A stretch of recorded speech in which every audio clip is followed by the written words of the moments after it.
Hello everyone, আমি অনুময় easy math চ্যানেলে তোমাদের স্বাগত। আজকে আমি তোমাদের রিজনিং এর 5টা ট্রিক শেখাবো, যেই ট্রিকগুলো তোমাদের পরীক্ষায় বারংবার এসছে। শুধু তোমরা ট্রিকগুলো আজকে শিখে নেবে, শিখলেই কত ইজি ওয়েতে রিজনিং গুলো করা যায় তোমরা তাহলেই বুঝতে পারবে। তাহলে আসো আমরা সরাসরি কোশ্চেনে চলে যাবো। ফার্স্ট কোশ্চেনটা কি আছে আমার দেখে নাও। ফার্স্ট কোশ্চেন তোমাকে এরকম দিয়েছে, মিসিং নাম্বারটা খুঁজে বের করতে বলেছে। তাহলে তুমি কি করে বের করবে? যখন এরকম কোশ্চেন দেবে, তোমার ফার্স্ট টার্গেট হবে এইখানে চারটে নাম্বারকে নিয়ে কিছু একটা লজিকে ফেলা। সেম লজিকে এই নাম্বারগুলোও পড়বে, সেম লজিকে এটাও পড়বে। ওই লজিকটা কাজে লাগিয়ে আমি এই নাম্বারটা বের করব। এইভাবেই আমাদের ভাবতে হয়, ভাবাটা তোমার এরকমই হবে। তাহলে কিভাবে হতে পারে? তুমি চারটের সাম করে দেখতে পারো, চারটের সাম একই আসছে। এটাও চারটের সাম করে দেখতে পারো, এটাও চারটের সাম করে দেখতে পারো, এখানেও তাই হবে। আমি ওরকম ভাবে আগে করে দেখি, আমি অ্যাপ্রোচ গুলো দেখাবো, তোমরা যেরকম ভাবে হবে ওটা বুঝতেই পারবে, নিজে থেকেই বুঝতে পারবে। শুধু অ্যাপ্রোচটা দেখে নাও। 7 প্লাস 12 প্লাস 15 প্লাস 7, এখানে হচ্ছে 41। আর একটা সাম করে দেখি, এটার ক্ষেত্রে দেখি 11 প্লাস 16 প্লাস 3 প্লাস 3 কত হচ্ছে দেখো, 6 6 12 1 13 3 হাতে 1 1 2 আর 1 3 33। তাহলে এটা 41 হচ্ছে, এটা 33 হচ্ছে। তাহলে এই লজিকটা আমার এখানে কাজে লাগছে না। তাহলে যখন একরকম ভাবে হচ্ছে না, আমি অন্যরকম ভাবে ভাববো। তাহলে কিভাবে ভাববে সেটাই তোমাদেরকে বলছি। দেখো এরপরে কি করবে, তুমি এই তিনটের সাম করো। 7 12 আর 15, 7 12 আর 15, 15 আর 12 27, 27 আর 7 34, 34 হয়। বা 34 আছে, এখান থেকে তোমার 7 কি করে আসতে পারে? তুমি কি করবে, এর যে ডিজিট দুটো আছে, কি কি আছে, 3 আছে আর 4 আছে, তুমি ওই দুটোকে যোগ করে দাও, 3 প্লাস 4, তাহলেই দেখো তোমার 7 চলে আসে এখানে যে নাম্বারটা দেওয়া আছে। তাহলে আমি এখানে যে লজিকে 7 আনলাম, এক্ষেত্রে দেখি সেম লজিকে 3 আনতে পারি কিনা, তাহলে বুঝবো আমার লজিকটা ঠিকঠাক আছে, অ্যাপ্রোচটা আমি ঠিক দিকে করছি। আসো দেখে নিই। 11 16 3 যোগ করো, 11 তার সঙ্গে 16 তার সঙ্গে 3 কত হয়? 11 আর 16 যোগ করলে 27, 27 এর সঙ্গে 3 যোগ করলে 30। তাহলে আমার দুটো ডিজিট 3 আর 0, 3 এর সঙ্গে 0 যোগ করলে কত হয়? 3 হয়। তাহলে আমার লজিকটা ঠিক আছে।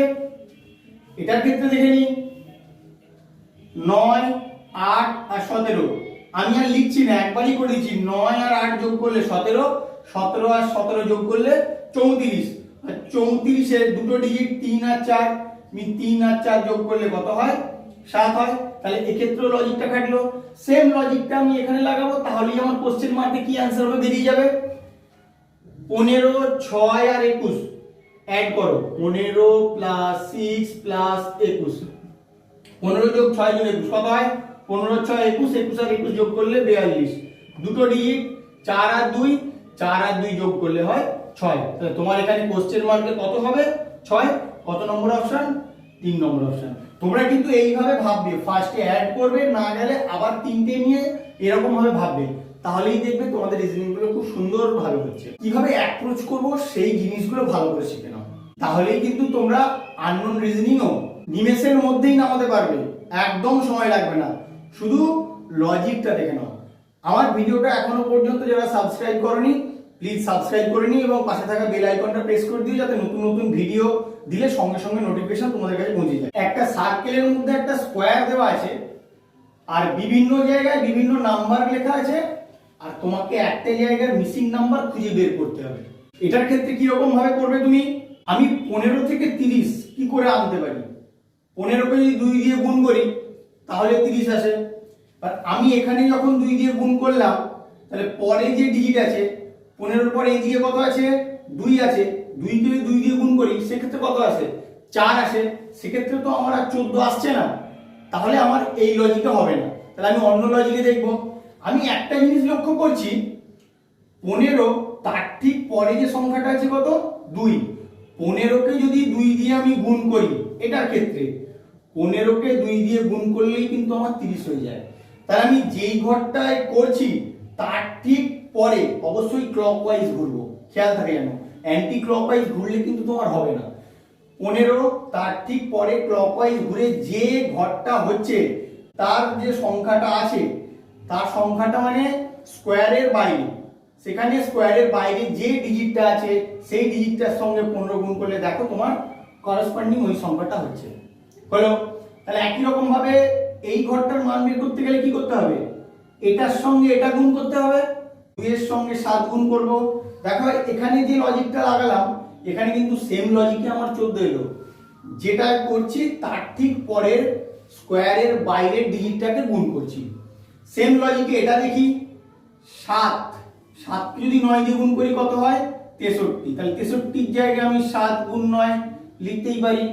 তাহলে আমার একটা লজিকে চলে এলো, দেখো যে ঘরটার করছি তার ঠিক পরবর্তী ঘরটার সংখ্যার সঙ্গে গুণ করলে আমার এই নাম্বারগুলো চলে আসছে। তাহলে সেম লজিকটা আমি এখানে লাগিয়ে দেবো, আমি এটা বের করব। তাহলে কি বলেছি, এরপরে কিরকম ভাবে ঘুরবো, ঘড়ির কাঁটার দিকে, এটা খেয়াল করে, ঘোড়াটা কিন্তু খেয়াল রাখতে হবে, ক্লকওয়াইজ ঘুরবো। ক্লকওয়াইজ ঘুরলে 9 এর পরে কোথায় আসে 15, 9 আর 15 গুণ করলে যেটা হবে সেটাই হবে তোমার অ্যান্সার, 15 9 135। তাহলে কত নম্বর অপশন, 3 নম্বর। তোমরা শুধু লজিক গুলো ভালো করে শিখে নাও, বারবার বলছি লজিকটা ভালো করে দেখে নাও, তাহলেই দেখবে কত ফাস্ট তোমরা ক্যালকুলেশন করতে পারছো। এই রিজনিংটার ক্ষেত্রে তোমরা চেষ্টা করবে এই 4টে ডিজিটকে কাজে লাগিয়ে ভিতরের ডিজিটটা আনা। এগুলো জেনারেলি এরকম ভাবেই হয়, একই রকম ভাবে এটার ক্ষেত্রেও হবে, সেম লজিকে এটার ক্ষেত্রেও আসবে। তাহলে কিভাবে হতে পারে, যদি তুমি 5 এর সঙ্গে 4 যোগ করো, 5 আর 4 9, 6 এর সঙ্গে 1 যোগ করলে 6 আর 1 7, 9 থেকে 7 বিয়োগ গেলে 2, 2 এর স্কয়ার করলে 4 হয়। তাহলে এটার ক্ষেত্রে হবে কি করলাম, এই দুটোকে অ্যাড করেছি, আবার এই দুটোকে অ্যাড করেছি, অ্যাড করার পরে এটা থেকে এটা বিয়োগ করে তার স্কয়ার করেছি। এটার ক্ষেত্রে দেখি 10 3 13, 8 4 12, 13 থেকে 12 বাদ গেলে কত হয় 1, 1 এর স্কয়ার করলে তো আমার 29 হয় না। তাহলে এই লজিকে আমার হবে না, এটা একটু ডিফারেন্ট ওয়েতে ভাবতে হবে। কিভাবে ভাববে দেখে নাও, এর ভাবাটা কিন্তু তুলনামূলক অন্যগুলোর থেকে অনেকটাই আলাদা, তাই ভালো করে একটু দেখে নাও। তুমি এরকম করবে, 4 এর স্কয়ার করবে প্লাস 5 এর স্কয়ার করবে, সেটা থেকে বিয়োগ করবে 6 এর স্কয়ার প্লাস 1 এর স্কয়ার। বিয়োগ করো, দেখো কি হয়, 4 4 এ 16, 5 5 এ 25, বিয়োগ 6 6 এ 36, 1 এর স্কয়ার মানে 1, 25 আর 16, 6 5 11 1 হাতে 1, 2 3 1 4, মাইনাস 36 আর 1 37। দেখো 41 থেকে 37 বাদ গেলে কত হয় 4 হয়। তাহলে এই ক্ষেত্রে কিন্তু আমার মাঝখানে ডিজিটটা এলো। তাহলে সেম লজিকটা এটাই লাগিয়ে দেখি কি হয়। এটার ক্ষেত্রে আসো, প্রথমে কি করেছি, এটার স্কয়ার প্লাস এটার স্কয়ার, 10 এর স্কয়ার প্লাস 3 এর স্কয়ার, মাইনাস এটার স্কয়ার প্লাস এটার স্কয়ার, 8 এর স্কয়ার প্লাস 4 এর স্কয়ার করে দেখো, 10 এর স্কয়ার মানে 100, 3 এর স্কয়ার মানে 9, মাইনাস 8 এর স্কয়ার মানে 64, 4 এর স্কয়ার মানে 16। তাহলে কত হবে 109 বিয়োগ 64 আর 16 যোগ করলে 6 4 10 এর 0 হাতে 1, 6 1 7 1 8, কত হবে 9 8 আর 2 10, 29। তাহলে আমার মাঝখানে ডিজিটটা এসছে। এটার ক্ষেত্রে আমি এইখানে x আছে ধরে নিলাম, এই দুটোর ক্ষেত্রে যে লজিক লেগেছিল এটার ক্ষেত্রে আমি সেম লজিক লাগাবো। কি করেছিলাম, এটার স্কয়ার প্লাস এটার স্কয়ার, তার মানে 7 এর স্কয়ার প্লাস 2 এর স্কয়ার, সেখান থেকে মাইনাস করেছিলাম কি 3 এর স্কয়ার x এর স্কয়ার, 3 এর স্কয়ার প্লাস x এর স্কয়ার। এটা করলে আমার কি বেরোবে 19 বেরোবে। এটা আমার একটা সমীকরণ, এই সমীকরণটা থেকে আমি x এর মানটা বের করব, সেটাই হবে আমার এখানে অ্যানসার। তাহলে আসো আমরা ক্যালকুলেশনটা করে নিই। 7 এর স্কয়ার মানে 49, 2 এর স্কয়ার মানে 4, মাইনাস 3 এর স্কয়ার মানে 9, আর এখানে x এর স্কয়ার, এই মাইনাসটা প্লাসে গুণ হয়ে গেলে এখানে হয়ে যাবে মাইনাস x এর স্কয়ার সমান 19। 49 আর 4 যোগ করলে 53, 53 থেকে 9 বাদ গেলে 44, 44 মাইনাস x এর স্কয়ার সমান 19, x এর স্কয়ার সমান কত হবে 44 বিয়োগ 19। তাহলে x এর স্কয়ার সমান কত বেরোলো 25 বেরিয়েছে। তাহলে x সমান কত বেরোবে রুট করে দিলেই বেরিয়ে যাবে 5। তাহলে তোমার কত নম্বর অপশন হবে? 3 নম্বর অপশন। এটাকে কিন্তু একটু আলাদাভাবে এই লজিকেই তোমাদের ভাবতে হবে, অন্য কোনো লজিকে ভাবলে কিন্তু চলবে না। সেই কারণেই বলছি তোমাদের রিজনিং গুলো জেনে রাখা খুব প্রয়োজন। এই প্রবলেমের ক্ষেত্রে 3টে ত্রিভুজের ছবি দেওয়া আছে, প্রত্যেকটা ত্রিভুজের 3টে বাহুর উপরে একটা করে নাম্বার দেওয়া আছে, আর মিডিলে নাম্বার দেওয়া আছে এই দুটো ত্রিভুজের, এটার মিডিলে কত হবে তোমাকে বের করতে হবে। তাহলে বের করার জন্য আমি এই 3টে সংখ্যাকে এমন কিছু উপায়ে ট্রিক লাগাবো, এমন কোন লজিকের মধ্যে ফেলবো যাতে মাঝখানের নাম্বারটা আসে। এটার ক্ষেত্রেও সেম লজিকে ফেলতে হবে, দুটো যে লজিকে পড়লো সেই লজিকে আমার এই নাম্বারটাও বেরিয়ে যাবে। তাহলে কি লজিক হতে পারে? আমি কি করতে পারি? 5 কে 6 দিয়ে গুণ করতে পারি, তারপর কি করতে পারি? গুণ 4 করতে পারি। কত হয়? 5 6 30, 3 4 12, 120। এবার 120 থেকে 12 তোমার কি করে আসবে? যদি তুমি এটাকে 10 দিয়ে ভাগ করে দাও তাহলে কিন্তু তোমার 12 আসবে। এবার তুমি এক্ষেত্রে যখন এই লজিকটা লাগালে, পরেরটার ক্ষেত্রে সেম লজিকটা লাগে কিনা তোমাকে দেখতে হবে, না হলে নিশ্চয়ই তুমি করতে পারো না। তাহলে এটার ক্ষেত্রে দেখে নিই, এই 3টে গুণ করেছি, 6 গুণ 7 গুণ 5, তারপরে কি করেছি? 10 দিয়ে ভাগ করেছি, ডিভাইডেড বাই 10, 5 দুগুণে 10, 2 3 6, তাহলে 7 কে 3 দিয়ে গুণ করলে কত হয়? 21। তাহলে এখানে আমার 21 আছে, তাহলে লজিকটা আমার ঠিক আছে। তাহলে এই ক্ষেত্রে সেম লজিক লাগিয়ে দেবো। কি করব? 4 গুণ 8 গুণ 10, তাকে কত দিয়ে ভাগ করব? 10 দিয়ে ভাগ করব। 10 আর 10 কেটে গেল, কত হবে? 8 4 32। তাহলে 32 হবে তোমার এই কোশ্চেন মার্কের জায়গায় কত নম্বর অপশন? 3 নম্বর অপশন। তোমার লজিকটা শুধু ভালো করে দেখে নাও। এরকম যখন প্রবলেম থাকবে তোমরা কিভাবে ভাববে, তার অ্যাপ্রোচটা কি রকম হতে পারে, তার লজিকটা আজকে তোমাদেরকে শেখাচ্ছি, শিখে নাও। তুমি দেখবে ভালো করে, 9 12 8, 6 7 3, এখানে 45 95 কিছু এক কোশ্চেন মার্কে কিছু তোমার সংখ্যা হবে। তাহলে যখন তুমি দেখবে একদম এই কলামের প্রত্যেকটা সংখ্যাগুলো বড় আছে, ফার্স্ট কলামের এটা বড়, সেকেন্ড কলামের এটা বড়, থার্ড কলামের এটা বড় হবে আশা করা যায়। সেই কারণে তোমাদের কিন্তু এইভাবেই ভাবতে হবে, ভালো করে শিখে নাও।